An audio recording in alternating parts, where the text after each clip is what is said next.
हनुमंत तुळजाराम भुई, राहणार वडकबाग, देवत पीर हजरत लालसाबली बहुउद्देशीय संस्था सालाबाद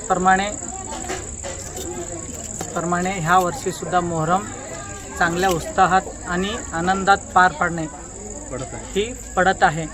आणि रात्रीच्या 11 वाजता अग्निकुंड होऊन इथून श्री कट्यावर देवी इथं भेटीसाठी जाऊन इथं आल्यानंतर जे काही गावाघरचे लोकांचे कोडं वगैरे आहेत ते सोडवायचं काम होतंय।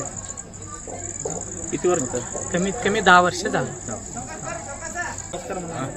नमस्कार, विलास तुकाराम राठोड, सरपंच प्रतिनिधी आहे मी। आणि सालाबाद प्रमाणे गेल्या 10 वर्षापासून हनुमंत तुळजाराम भुई लालसाबलीचे मोठ्या उत्साहात कार्यक्रम पार पाडतो।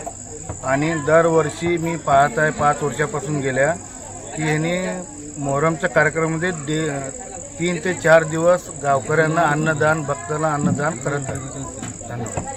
गणेश पवार, पीर हजरत लालसाबली मौलाली बहुउद्देशीय सामाजिक संस्था या ठिकाणी गेल्या 10 वर्षापासून मोहरमचा कार्यक्रम मोठा उत्साह साजरा करण्यात येत आहे। या ट्रस्टीचे अध्यक्ष हनुमंत तुळजाराम भोई यांनी आहेत। यांनी या ठिकाणी मोहरमला अनेक विविध प्रकारे कार्यक्रम साजरा करतात व त्याचप्रमाणे आज त्यांचा अग्निकुंडाचा कार्यक्रम आहे। अग्निकुंड कार्यक्रम हा कट्यावदेवी या ठिकाणी जाऊन भेटी घेऊन पूर्ण गावामध्ये प्रत्येक घरोघरी जाऊन पाणी घेऊन या ठिकाणी जे लोक आलेत त्या लोकांना पीर हजरत लालसाबली याचं दर्शन घेऊन या ठिकाणी त्यांच्या कार्यक्रमाची समाप्ती करण्यात येत आहे।